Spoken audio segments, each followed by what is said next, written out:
মাসির বাড়িতে যে কেউ আসতে পারো। অনেক মানে যেটা আগের বাড়ি আগে যেটা ছিল, যেইটা তোমরা দেখেছো মন্দিরের মতো, ওটা তো রয়েছে। ওর পাশে একটা করেছে মাসির বাড়ি, ছোট দেখে মন্দির, এতটা বড় না, ছোট দেখে এরকম এরকম করেছে।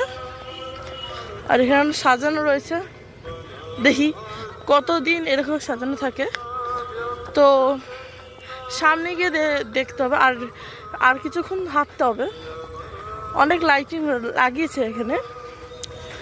তো যেই মন্দিরটা ছিল তার পাশে মন্দিরটা করেছে, যেখানে মাসির বাড়ি হবে।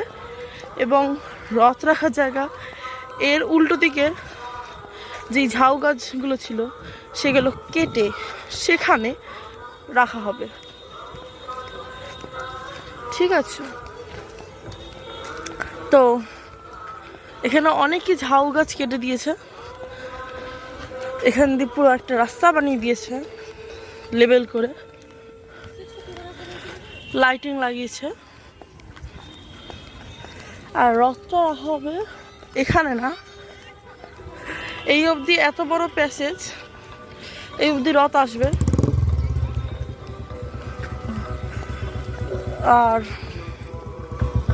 আর এই ঝাউ গাছগুলো কেটে এর উল্টো দিকে একটা বড় দেখে জায়গা বানিয়েছে সেখানে।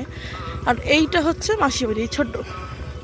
প্রথমেই বলে দিয়েছিলাম যে তার উল্টো দিকে অথবা আগের মন্দিরের পাশে, এই যে সেইটাই হচ্ছে এটা। নিচে কার্পেট বিছানো। এখন গেট বন্ধ আছে, কালকে গেটটা খোলা ছিল।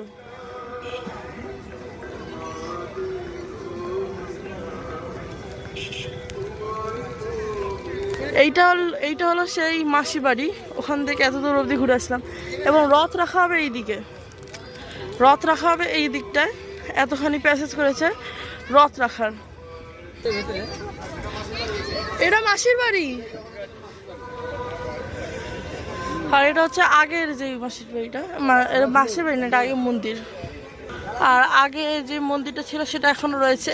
এবার তোমাদের কাছে প্রশ্ন হতে পারে যে জগন্নাথ ঠাকুরকে এখান দিয়ে নিয়ে যাওয়া হয়েছে পালানোর জন্য? না, এখানে জগন্নাথ ঠাকুর এখানেই রয়েছে।